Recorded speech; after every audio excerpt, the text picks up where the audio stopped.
Hello, everyone, and welcome to Wisdom Seeker Live. Glad to have you, whether you're joining from LinkedIn or whether you're joining from Facebook or YouTube. We've added two new outlets, and so hopefully we will begin to gain some audience there. Those of you that join us, thank you, and look forward to hearing from you. A couple of administrative things to go over. One is to hope that everyone here will be sure and tell us where you're joining from, where in the world you're joining from. And then while we are broadcasting and sharing, that you will add comments and questions in, because and myself and any guests will be glad to address those questions. Hi, Diana. Glad to have you as always from Ireland. And so a little bit about Wisdom Seeker. At Wisdom Seeker, we look at wisdom as a process, a growth process, starting with knowledge, facts, figures, information that we learn about. And we like to start there. Challenge becomes we've got a lot of people that stop there, and hope to help you and the audience be able to move beyond just as basic knowledge. And the next step in that process, that journey, is to gain understanding, which comes from experiences and doing something with that knowledge. And so you take that and start applying the knowledge you've gained, and then that way you can move forward in the process. And welcome, Ricky. Welcome, Karen. And then the third step in that process is the where we go from having knowledge and understanding and move into wisdom. And the big part of that step in the process is that at that point we begin to see things from a much bigger perspective. And especially seeing it in perspective outside of our own self, our own interest. And for those of us that are spiritually attuned, another way I like to put it is we try to see things through God's eyes, so that we consider our decisions and the bigger effects, and also how it affects other people. So that's the wisdom journey as we look at it. Welcome, Sharon. Glad to have you here. And so we hope that you will join in this journey to seek and gain wisdom. So that's a little bit of intro. And now I'd like to tell you a little bit about our guest today, Rob Statham. He and I have been connected on LinkedIn for a while, and we cross paths here and there. And one of the things that I like about Rob is he's very relaxed and easygoing, and I appreciate that, because sometimes I know I tend to get a little bit wound tightly, and it's a good balance for me. And so what I'm going to do is bring Rob on, and I'll let him further introduce himself, let you get to know what he's about. So welcome to Rob as part of our show today. Hi, Rob. Hey, Kevin. Thanks for having me this morning. Sure. Well, tell everyone a little bit about yourself. So my name's Rob Statham. I own a company called The Drunken Grape. I started this adventure really about 5.5 years ago to bring joy and happiness through wine and beer. And at the time, of course, it was live events. I was doing branding and marketing videos for wineries and breweries. And it was really a part-time journey. I had a job at the hotel. I was still bartending at the time, and it was something that I built up on the side because, you discuss wisdom. One of the wisdoms I would always say is branch out and develop other streams of income or interests and passions that you may have. And this was a passion of mine. And this came really from a accumulation of experiences. My father had motivated me. If I go back 5 years earlier to that start date, so we go back about 10 years ago, I was at a crossroads. I'd spent about 4 years in technology and IT after spending about a decade in the cruise line industry prior to that. And I was at a crossroads. I wasn't sure what I wanted to do. I had a falling out with a partner in business. He had, for lack of a better description, ripped off a few people, including myself. So I was sitting back going, what do I want to study next? What do I want to do? And I was looking at project management as a window. Well, I grew up with my father making wine and beer. He was an avid home brewer, an avid home winemaker. I knew quite a bit about the subject. He was a big history buff, had all sorts of books on the subject. So I grew up with him just always talking about it. It was a hobby. He was in the military, and this is something he enjoyed doing on the side. So he looked at me, and I think it was the first time I ever listened to career advice from my family. And my father looked at me and said, you know, project management, that's not really you. Sure, you could do well at it. You're smart, but that is just not your caveat. I mean, that's not the caveat that you should be diving into. Why don't you look at wine and beer? And I thought about it, and he said, well, you tend to gravitate towards hospitality better, and you do really well at it. So why don't you look at that field? So I asked around with some colleagues at the hotel what to do, and one of them knew, and one of them was working as a wine rep. So they looked at me and said, this is what you got to do. So I delved into this field, and I haven't really looked back. And if we warp towards today, obviously with the pandemic and what's gone on with, you know, it's the hit people have taken on mental and emotional wellness, being isolated, locked down, scuttled from the office, working out of their home or the one-bedroom apartment or wherever they may be. The whole social aspect is really taking a hit. So I decided to take a pivot into the virtual side of things in the fall. I wasn't sure what was going to happen with the business. In the spring, in the pandemic and the first wave of it, I started to showcase local wineries and breweries in Ontario, the province I reside in. Here I'm in the capital city of Ottawa, Canada. It was a pretty good hub to have everything sent to help showcase this through video and social media. So that was the start of that journey.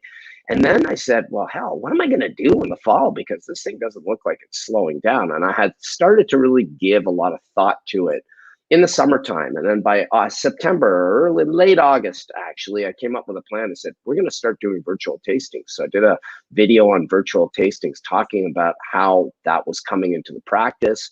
And it's actually really nicely taken off. It's like anything, it comes in waves. You got to work at it. You got to build it.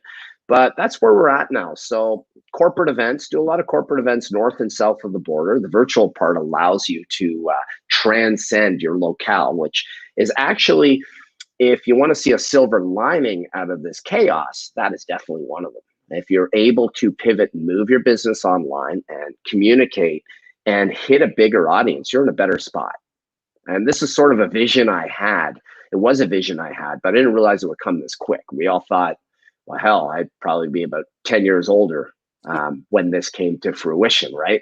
So that's where it's at. And we do some private individual parties too, but the whole thing is just taken off. And I mean, it comes in waves. I mean, it came with the fall to winter season. Now we're into the spring season where companies normally had conventions and parties. People are thinking weddings or not more social gatherings. We're getting out of this. You know, you don't feel it as much as in Atlanta or hot Atlanta, but up here in Ottawa, it gets cold. I mean, it snowed the other day. That gives you an idea of what it's like here. So people are just coming out of this kind of the shell in a variety of ways, you know, the pandemic, the weather, and they want to break out and do things. And the tasting aspect has really offered a golden ticket or a nice light of hope to them to do that. So those are just some of the things that are there. I mean, I've got other things in play. I've partnered recently with a virtual dinner party company called Cheftorial. You'll hear more and more about them because they're pretty innovative and they're doing really well. And I've been brought on as in a consultant type of capacity as their sommelier. So I actually do the live videos with them, and that is all starting up. I believe the first one I actually do with them is Wednesday. But all this stuff is just growing. And, you know, don't quit. That's the other part. You know, just don't quit. Drive your passion and work, because you just don't know when the wave is going to hit or when success is going to find you. You just don't know. That's great. Thank you for that. Welcome, Ms. Suchi. Glad to have you.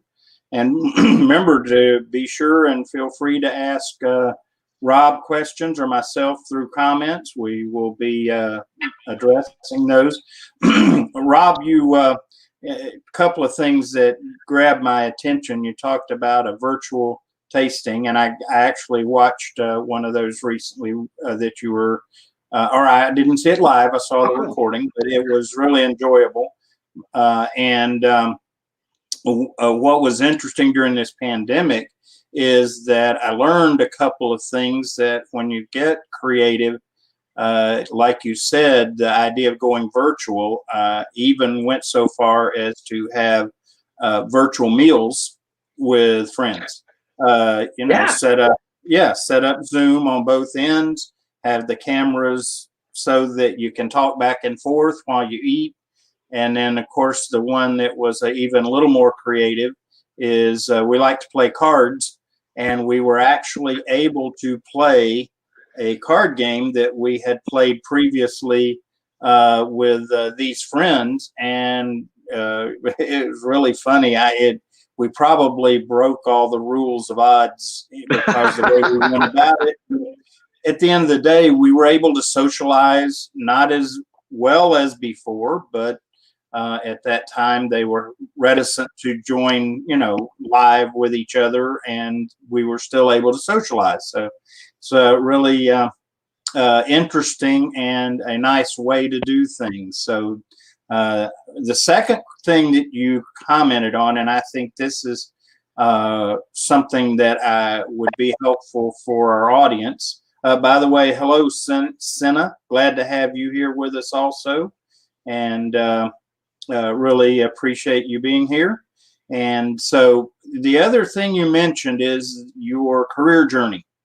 I think a lot of people struggle with their career journey, and I know, I'm into education and thinking through education and choices of education related to career. And one of the most interesting, sad, disappointing statistics is that about 70% of people that go and spend the money and earn degrees are not working in the field they earned a degree in. And that tells me that there's a lot of searching that goes on with people as they try to pursue their career. So tell us a little more about not just what happened, but what did you go through as you explored that, went through that process? Because, I mean, it's quite interesting. You mentioned IT, you mentioned hospitality, so quite an interesting combination of careers. Yeah. So tell us more about that. Well, I've always had a creative yet an analytical mind. So it's funny, I've always been strong at communication and mathematics, which is kind of it's a weird combination. But it is unique, yeah. If I look down at my own journey, there were times, I mean, I'm encroaching in the last year of my 40s, believe it or not. So if I warp back, I look at almost 5 decades of life, and I look at this wonderful journey called life. I'm halfway through it, maybe even earlier, who knows, with the technology and the innovations coming in health sciences. It seems like it's making leaps and bounds daily, but that's another subject. Right. That's we'll shelf that. But it's look at how I started out. I studied history and political science in university. I thought it would be a dartboard, so I moved into business. Got halfway through a business degree, did well in accounting, marketing, organizational behavior. Those are the fields that I seem to really do well at. The mathematical stuff was boring. If you take a math class in university, if you need sleeping aids, just sit in that for 5 minutes. I guarantee you'll sleep as much as you want, especially calculus. But still very useful stuff. But it's just moving along with the journey. I got into the cruise line industry, and there was aspects like anything I liked and disliked. I loved getting on stage and presenting and public speaking. I can tell you it was a horrifying experience until I learned how to ride that bicycle. But once you learn it, it became second hat. And so I got out of the cruise line industry, and I wasn't sure what I was going to do. And it was ironically, that partner I had a falling out with that I'd mentioned earlier in the journey got me into technology. And there were aspects I loved about that and aspects I did not. I ended up studying virtualization and VMware and Okay. I got some certifications in it. It's funny, I actually have some hardware storage certifications, became very knowledgeable in IT security. And that analytical part, actually, all this is a combination of experiences that would serve me later with this business. And I didn't Mm. realize how this would come. It's like hindsight's 2020, but it's very foggy looking forward. So, the way to navigate is to try to bridge and become solidified within yourself. You have to conquer Mm. yourself in order to really shine in the future and seize the now. And these are things you learn along the way. But I combined all this because the wine and beer field, I loved hospitality and I loved bartending and that. That was fun too. So this all combines into this. And then there's so much history and economics and economic and political and social history that ties into brewing and viticulture. Mm. It influenced trade throughout history, the history of and the age of empire. I mean, we're in it. The wealth that is generated from the alcohol trade is used into public works, expanding the military, the economy. This is just the way it is. So this stuff I really got excited about because, I'm a history buff too. So it tied into it. And then there's the analytical side of being able to really learn and scale things in a business sense and trying to look at things in a mathematical system. It all came to play. And it's cool because if you're able to find this and harness it and find your own personal journey and what really excites you, it pools all these things together. And it's accumulation of things really, and then realizing what you really didn't like. I mean, that's sometimes a huge part of learning about your own personal journey too, is, wow, that's the wrong road. We're not going to go down that detour again. Let's get back on the main highway and start driving. And that's really about it. I mean, and it was, I think the extra leap that gave me the extra boost that I got was really from my late father. He inspired me. He passed. I miss him every day. He's been gone over 5 years, but he saw the start of my journey. He saw when I got into television talking about wine and beer through another company. They folded. I shot out on my own and I continued the journey and I didn't just sort of pause. I accelerated it from that point in time because I felt a lot more free building my own enterprise, and I really do feel a lot more free. And if anything, this last year has freed me up completely, and I've delved into it full time. And I see the benefit of really diving in when you can. When the timing's right, jump. Yeah. Well, a couple of things again. Your story's fascinating, and a couple of things that strike me about your story. One is your comment about solidifying yourself. One of the big emphases that I use on this podcast is to help people begin to identify, understand, accept, embrace their potential.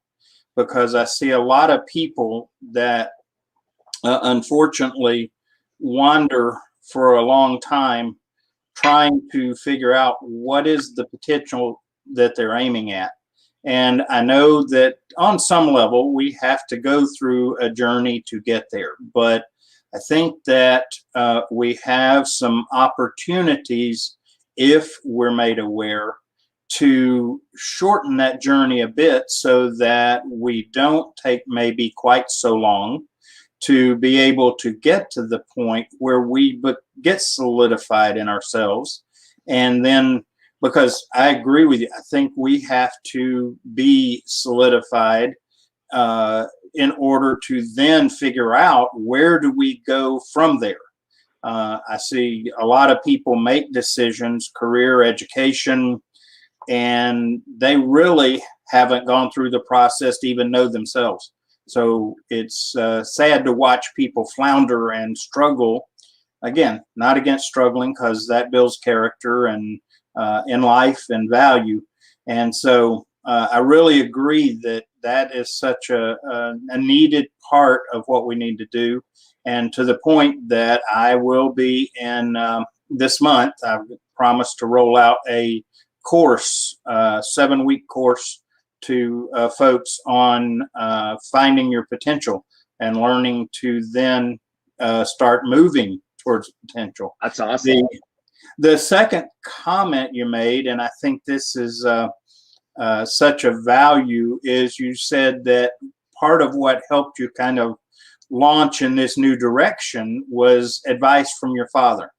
And I think, I know for me, it's funny because when I married young, had children young, and but when I was growing up, I'm known to be a little bit, shall we say, hard-headed, stubborn, and so that behavior with my father got him to a point where if I went to him and asked his opinion, he'd say, well, you do what you think best. And mostly because he had tried to offer advice before, and I did what I wanted to anyway. And so it took a time where I circled back around, and I finally was able to say, look, I really do value your input. Please tell me your thoughts, and I'm not going, this time I won't ignore you. And it took a little time, but part of what I hope is to help people begin to appreciate and understand our families and the value that they can offer us. I know families aren't perfect. Mine was not. And not every bit of advice that my parents offered was perfect or anything, but I think that I could have benefited by learning a little sooner that my dad actually had some good advice to offer, and my mom. And so tell me a little bit about how that unfolded with your dad, because having been there and gone through some of that, share a little bit more about that if you don't mind. Well, my father was a man of few words and pretty quiet. He was kind of like Jack Nicholson and A Few Good Men, but not evil. He was good. That's the difference. He was the good version of Jack Nicholson and A Few Good Men, right? Yeah. He was a naval commander, tough as nails. Oh, wow. Smart, very sharp upstairs. Didn't miss anything. His attention to detail was quite incredible. He'd notice if a tack was out of place 28 feet away from him. He just has that. Yeah. And I kind of inherited that from him. I wasn't as picky about it. But he, obviously you clash, and it's not ideal with family members at various stages of life. You're growing, and, his job is to turn me into a responsible adult. And, it took a while to really click and get along. And we eventually had a fabulous relationship. And it's ego that gets in the way, right? Mm-hmm. So when you're young, you think you know everything. Mm-hmm. The old saying is quit trying to tell a 17-year-old. Once somebody hits 17 or 18, they think they rule the roost. Mm-hmm. When they get up to about 35, they start to realize how little they really know, and they really start to grow from that point forward. Right. And that's really what happened to me. And that's the journey, and I think that's common. And he inspired me. I mean, it just, he looked at me, and I saw the light up in his face. He said, if I could live this life again, work-wise, I probably would have cut out of the military early and jumped right into viticulture or brewing. I'm like, wow. And it was a source of real inspiration. It fueled me. And you're right. It's a lot of people run through life not knowing what to do. And it's, again, the easiest way to correct that is start studying by what you don't like doing, because it's always hard to, it'll hone the compass for you. Mm-hmm. And it's just about applying that effort in the right direction, because when you do find things you enjoy doing, sure, you can hit burnout, you can overwork it like anything else, but when you are working and you're inspired, you run with your flow or your positive energy, and it really flows when you're doing things you love doing. And time passes, you're like, wow, I got that done. It's along the journey, and it makes the journey a lot easier, because life is a source, is a source where you are battling adversity from time to time, and that struggle is real, and it makes you stronger. But in order to battle adversity, whether it be loss of family members, a battle with your own personal health, it could be mental and emotional wellness, finding your passion and finding what makes you tick and really gets you up and excited makes that battle a lot easier, and it makes it winnable. Yeah. Well, one of the things that I talk about is the concepts of design, passion, and purpose. And the passion part, That's cool. yeah, it's something that as I've grown as a person and leader, trying to help. My vision, by the way, is to help people find their potential. That's what I'm about. And as I've refined that process, I came to realize that we have to consider our design, passion, and purpose, and they all interplay with each other. And the value of the passion is that as we struggle, as we go through the times that life makes it hard, especially as an entrepreneur, people that say, "Oh, well, I'm going to be an entrepreneur and make millions." Well, that's wonderful and all, but there's a point you get to that it becomes drudgery, it becomes frustrating, discouraging, and it's at that moment that passion, if you've really got that burn in your gut for it, that helps you keep going. And so, Absolutely. yeah, finding Absolutely. yeah, finding that as part of it is very helpful. The other thing that's interesting as I think through, because years ago I learned about a concept called genogram. I don't know if you've ever heard of this thing. It's used in counseling. No. Okay. Okay. Okay, genogram is kind of like a genealogy, which will reflect back looking at our family.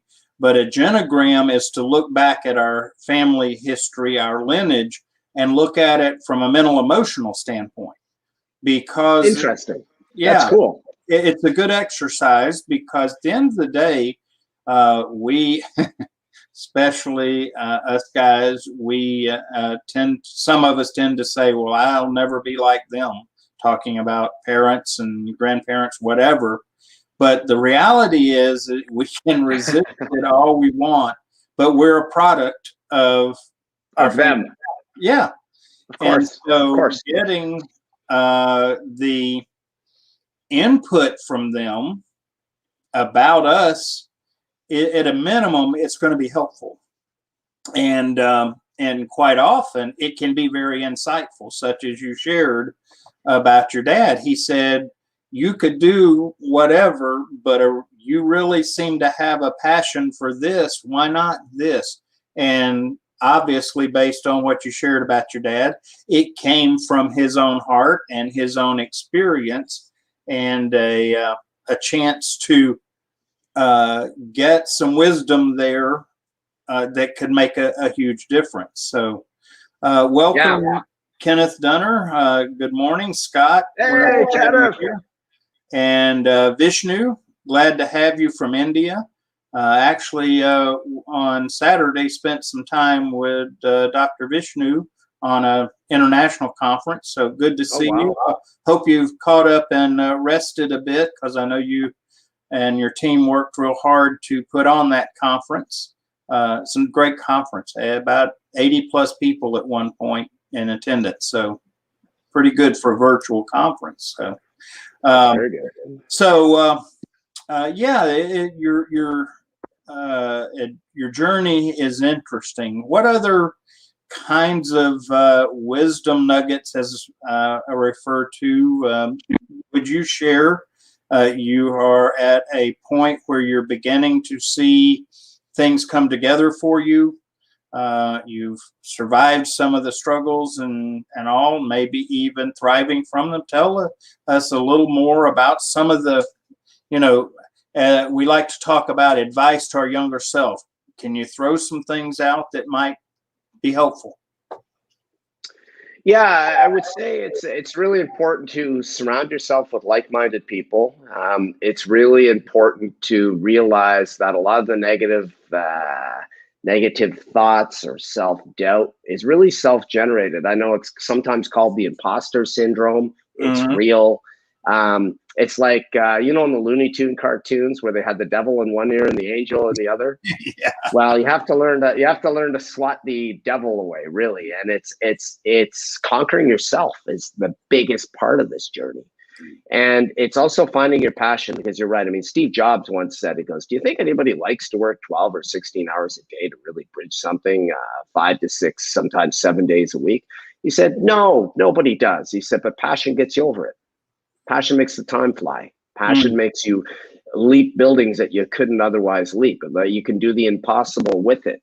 So it's a combination of things. And, you know, I was blessed to have built a good relationship with my father. So that opened the door as well for the wisdom to shine, and for the support and the intelligence. And, you know, because let's face it, he was on the earth a lot longer than me. So there's things that he saw, and they see things in you that you don't readily see in yourself. And in the end, you know, if you're blessed to have good relations with your parents, they see talents because they see it out of love. It's the most powerful thing. And they see the best of you through love. And if you can harness that, it works. It's funny because it's usually when they tell you, I don't know if that's for you, that's a red flag. Go in the other direction. They're right.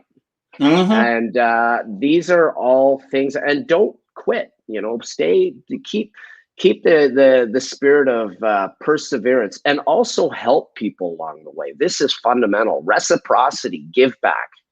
Give back any which way you can. I mean, obviously you give a ton, Kevin, through this podcast. You know, there's others that give through posts or their weekly charm. Brian Schulman's brilliant with his shout out Saturday with Nancy Boros as well. Those two are just humming on a great presentation, and they really lift the spirits. And these are things that you look at with community and giving back. It's very important because, you know, nobody really cares what you know until you show how much you care. Yeah. That's one of the, to me, I am big in talking about design, is that we are designed uniquely. Each of us have a very unique temperament, qualities, talents, and so on. But one of the major universal designs we have is that we are here to help each other. And the sooner we learn that, the greater the value, not only to others, but to ourselves. In one of my other career times, I was a teacher, and I'll always be a teacher at heart anymore because of it. But I was hired based on my expertise in the construction field. I taught building construction to high schoolers. Oh, cool. Yeah, that's cool. It's for somebody that hated high school. I really enjoyed teaching young people. So it was, it was a bit of an irony there, but that's another story for another day. And, but one of the things about helping others or teaching others is that we learn better about what we're teaching ourselves.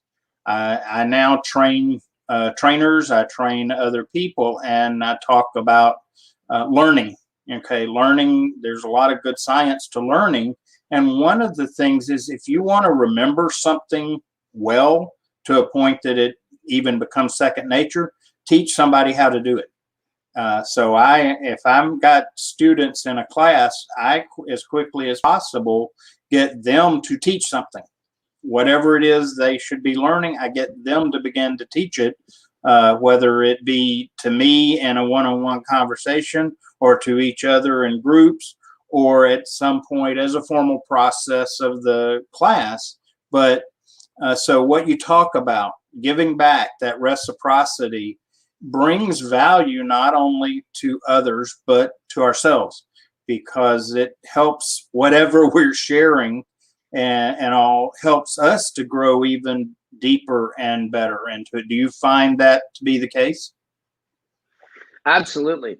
And the other part of it, I you know, that's really paramount too, is get out of your own way. Yeah.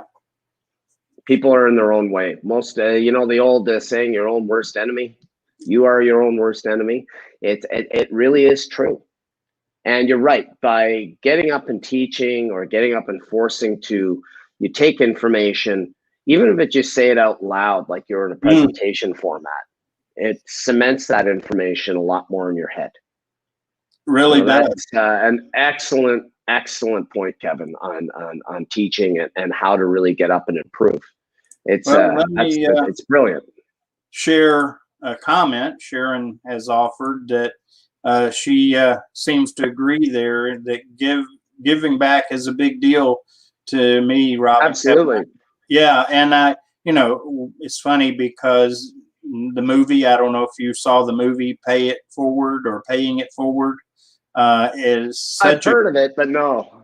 it's a you I think you'd enjoy it. It's a it's a great movie about the concept of giving back or reciprocity.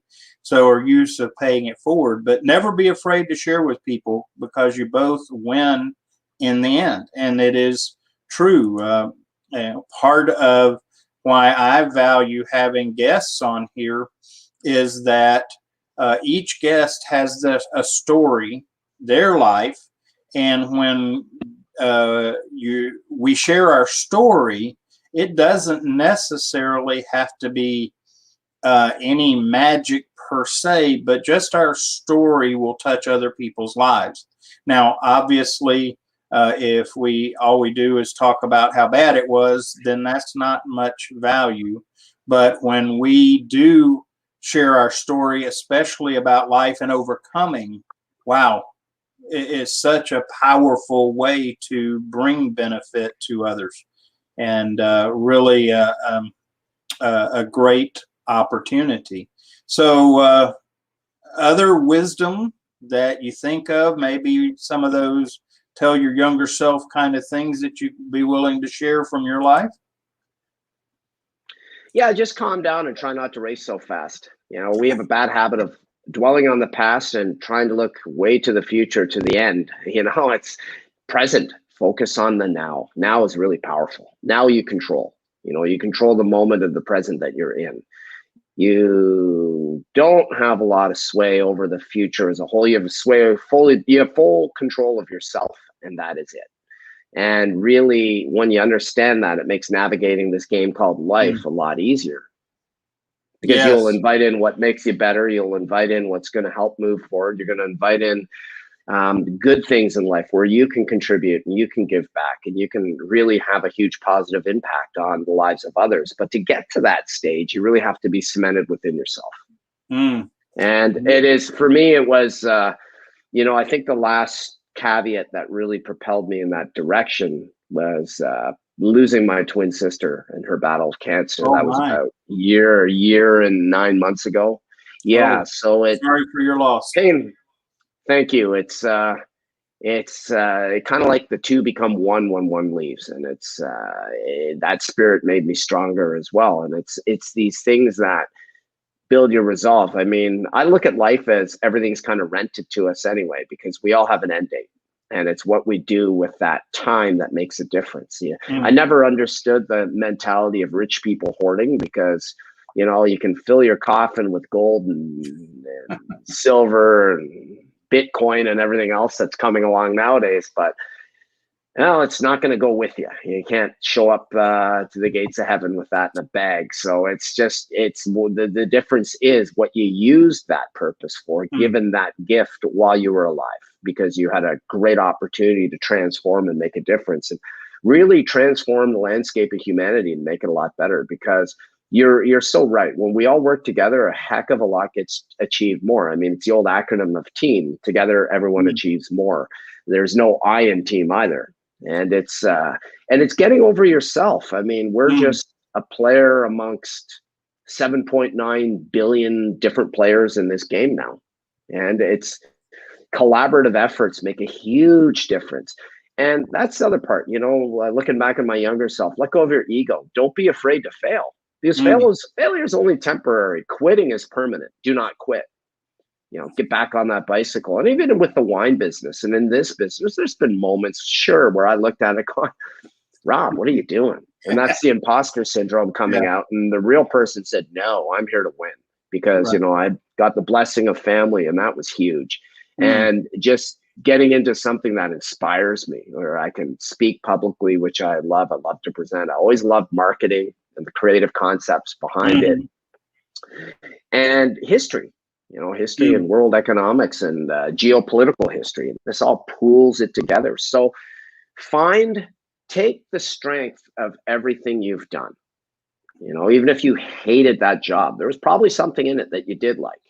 So take that caveat and pull it into your wheelhouse. Throw out the rest, but learn from it. Yeah, it's a challenge to be present. One of the things, as a shall we say, a more seasoned citizen, I'm in the fall of life for me, and one of the big things I've learned is just how little control I have over other things. I can affect me remarkably, and especially more than I ever realized early on. And the more I focus on affecting me and developing me, is not an ego thing.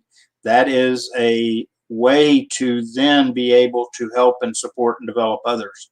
And that because I don't get so caught up in that, I believe you referred to it earlier as a foggy future. We can get indications of what's out there, and we've got to plan some. Don't mean being foolish and just kind of take and not plan for any kind of potential. But I think we see a lot of people think that they're going to plan their whole future and they're going to control it. And yeah, if I have to tell anybody that's younger than me, I say, look, don't go there. That's a waste of your time.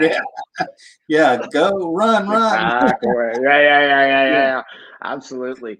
It's you're 100% right. I mean, it's just, and be patient with the journey. That's the other thing. People try to control too much, and they have too little patience. And it's just, and you take a look at those two, and you throw it into, what a way to ruin a good recipe. Throw those two things in there, right? Trying to control everything outside of yourself and not being patient. Right. It's being patient and only focusing on control of you and how you navigate yourself through the circumstances makes a world of difference, because it is true. You just don't know what curves are going to come along or what kind of hurdles going to be thrown at you. But if you're calm, cool, collected, you look at them, you live in the moment and you live in control of yourself, it's certainly a lot easier to come up with a solution to that problem. Because you're working at, you can work with yourself or against yourself. It's like it's taking a path of focused least resistance, but not the easy path, because no path is easy. It requires effort and work. You just have to not be afraid to do that. Well, and knowing ourselves, and you're talking about finding solutions. The more we know ourselves and we start exploring solutions, the quicker we know the solutions that aren't going to work. You mentioned that earlier in the journey, figure out what doesn't work for you. So one of the examples I like to give is I love music and would love to be able to play music and sing. But I have come to realize that's not part of my design. And anybody that's ever heard me sing will especially appreciate that, that I can try as hard as I want to. And I have. I mean, I've actually explored, and I realized that's not going to be my solution, short of finding a good playlist and listening to good music. But in terms of singing, in terms of playing an instrument, for me to spend money, time, and effort pursuing that is not a good solution for me. And there doesn't mean that it's not for others or it's a bad thing. It just, I recognize it for me. And so if that one comes up, I say, no, it won't work. And I can move on to the solutions that will work. And so, yeah, what you talk about is finding out those things that don't work. Well, kind of launching in a different direction, you've alluded to success. One of my concerns is that what we have done to ourselves a lot, and you are being successful, and you've been successful in other situations, is though we look at success in some very limited terms, unfortunately. And quite often we're looking at success as determined by other people. And so I think Oh that, yeah, no, that's true. yeah. And success, one way I look at it is me being me more each day. If I do that, I've been successful.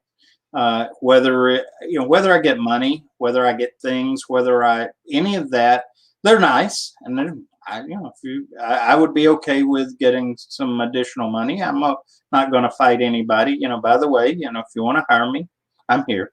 But that's not that's not my priority. That's not my emphasis. My emphasis is being me and being the best I can at being me. And so tell us a little bit, because you've obviously thought this through and given some of that consideration. Can you share a little bit about that, if you don't mind? Yeah, people identify too much with what they have and what they can showcase to the world in physical material terms, the car they drive, the house they live in, the fancy designer shirt. It's jewelry items, the diamond ring, whatever it may be, the trophy wife, the wallet of a husband. I mean, the list goes on. And these things are all a reflection of missing that whole point. You look at money and you look at cash flow. I mean, that's critical for a business to grow and to scale. And you're always working on it. But how do you get there, and what's more important, and what's much deeper behind the iceberg? Because really, this is the iceberg of life now. The 3% of that part above the waterline is what people visibly see, how you physically look, the clothes you wear, the car you're cruising down the street with, the house you reside in, or the dwelling, the vocation, occupation, the title that you have to your name. Excuse me. But they don't see is all the personal development behind that tree, all the effort, all the hours to find yourself, to solidify.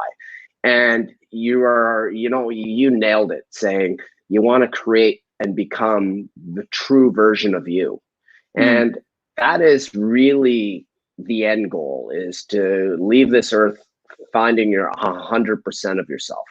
Because I think that's part and parcel to the next part of the journey, because life doesn't end. It ends just in this physical form.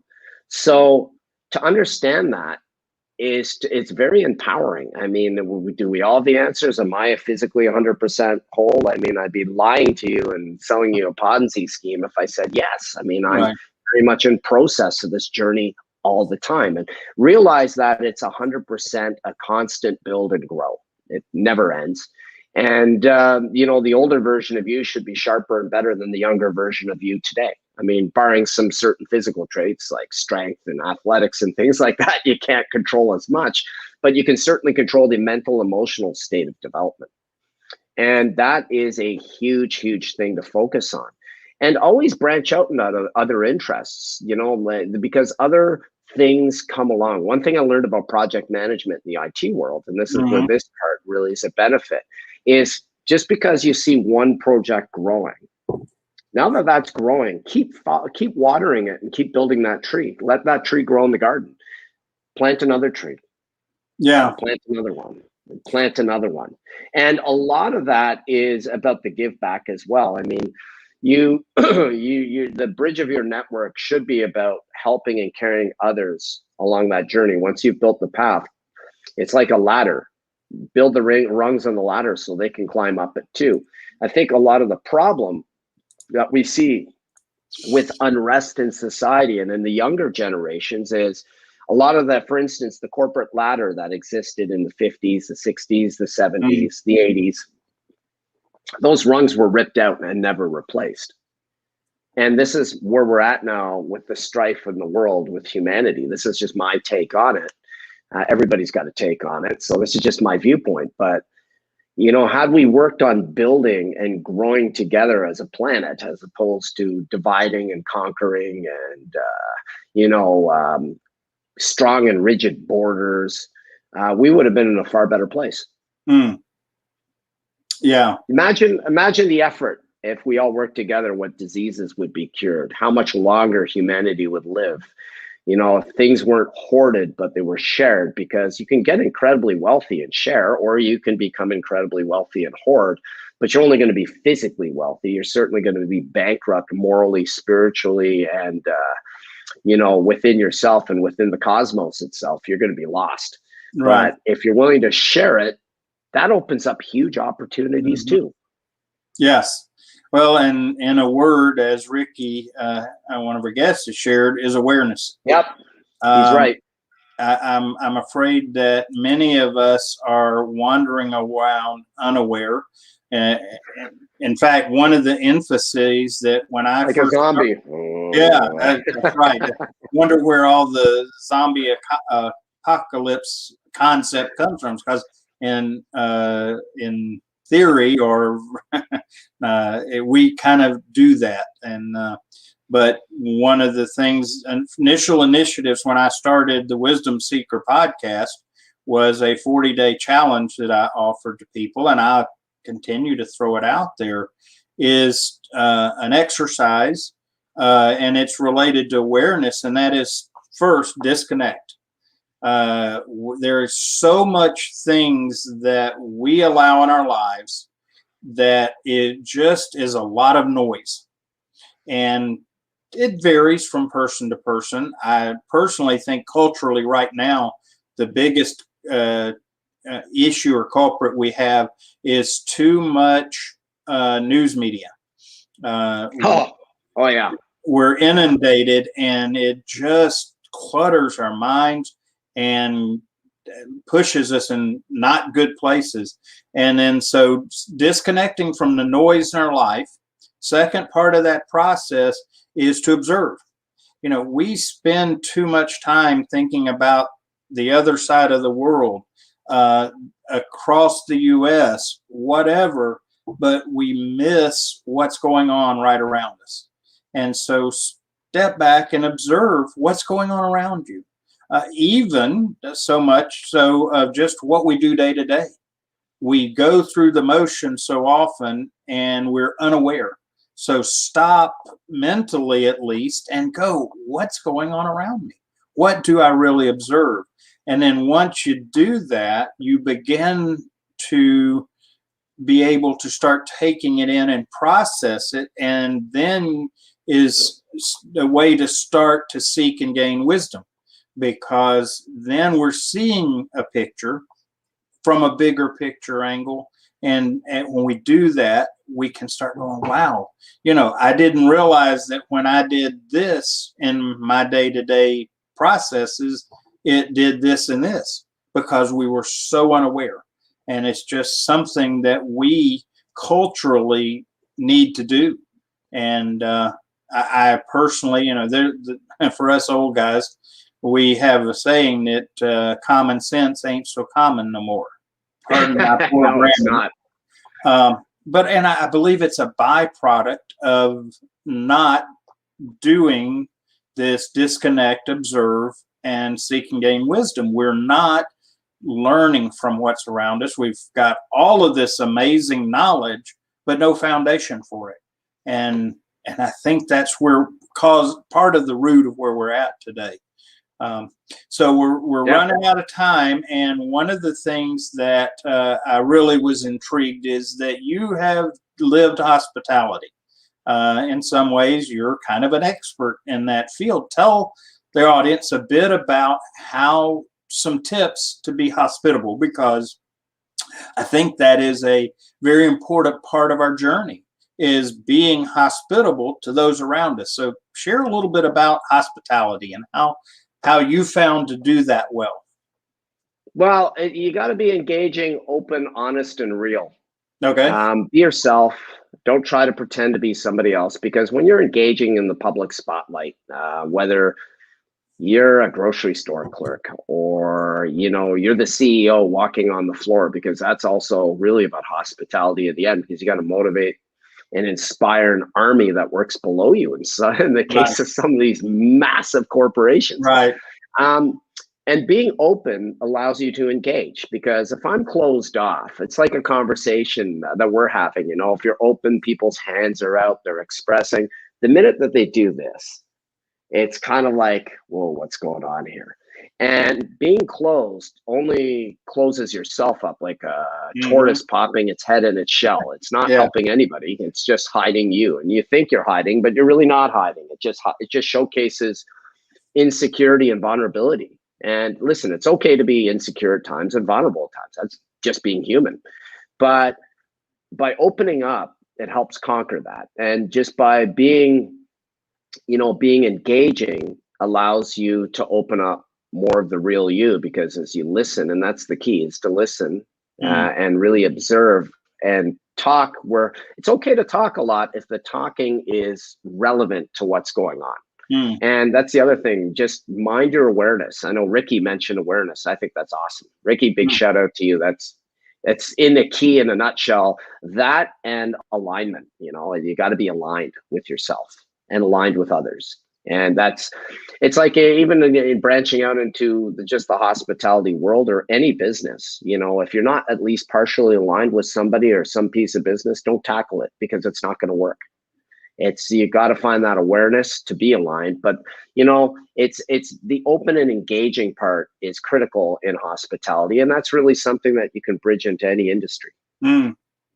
Yeah. Well, I believe that, we talk about sales and that everybody is selling something. And I, Yep. I understand the concept. It concerns me. It sounds almost a little jaded, because now you're going, oh, everybody's trying to sell me something. But no, it is true. And the best way to sell something is through hospitality. The most powerful way to sell anything is to have someone that you trust tell you, hey, you need to get this, whatever it Yep. is. And Yep. so the more we can develop those relationships with who we are, what we are, if we have something that someone needs, then we can genuinely say, hey, you need this, not because we're trying to make a sell, but because they need it. Well, by the way, I can help you with that. Let me help you with that. And it becomes a sell. But it's not based on this close the deal kind of concept that is, and that's an old traditional sales concept, to overcome the objections, all that. I've been trained in that, and I appreciate it, but it doesn't work now. And No.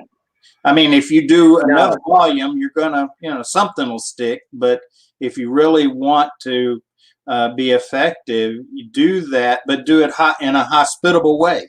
Maybe is a way to look at it.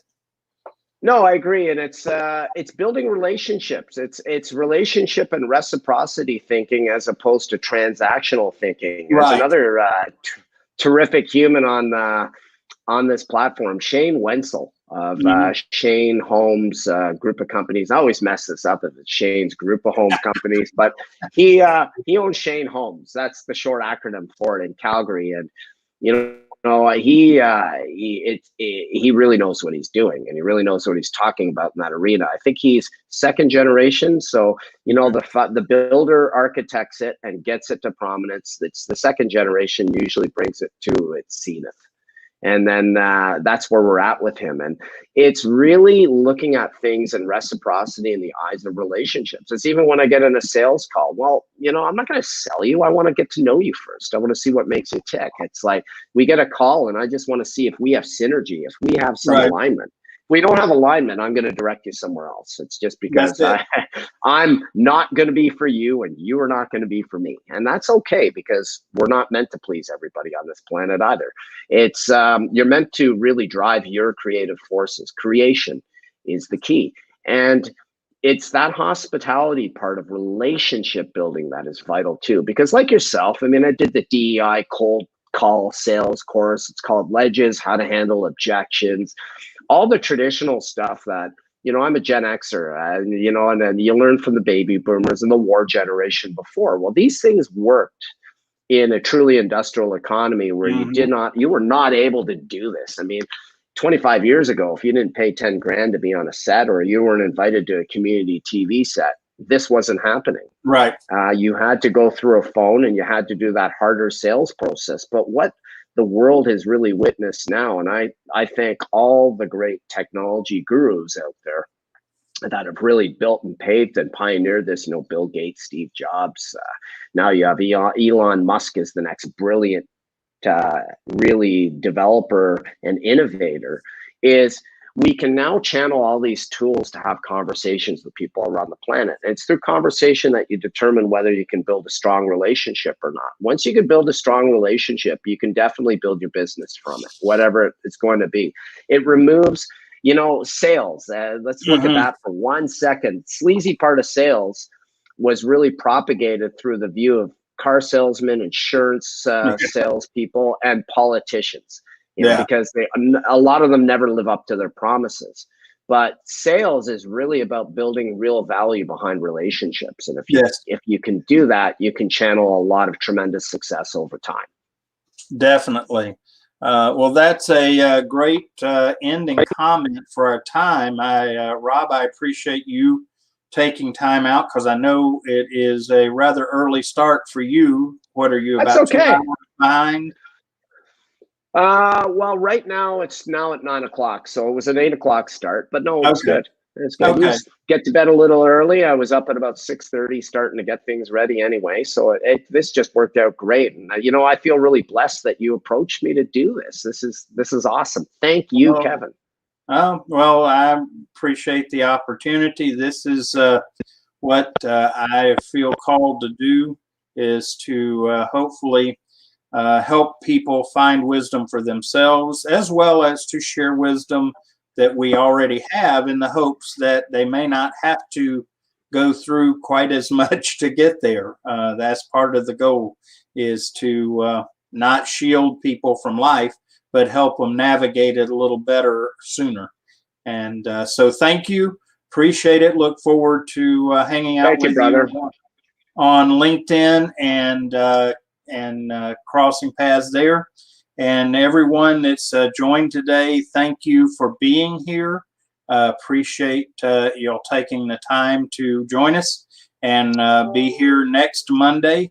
So join us again next Monday at 8 o'clock, and we will continue to seek wisdom together, and learn from each other and grow together. So God bless everyone. Have an amazing week. Rob, take care. Look forward to seeing you very much, seeing you around the network. Bye, everyone. Awesome.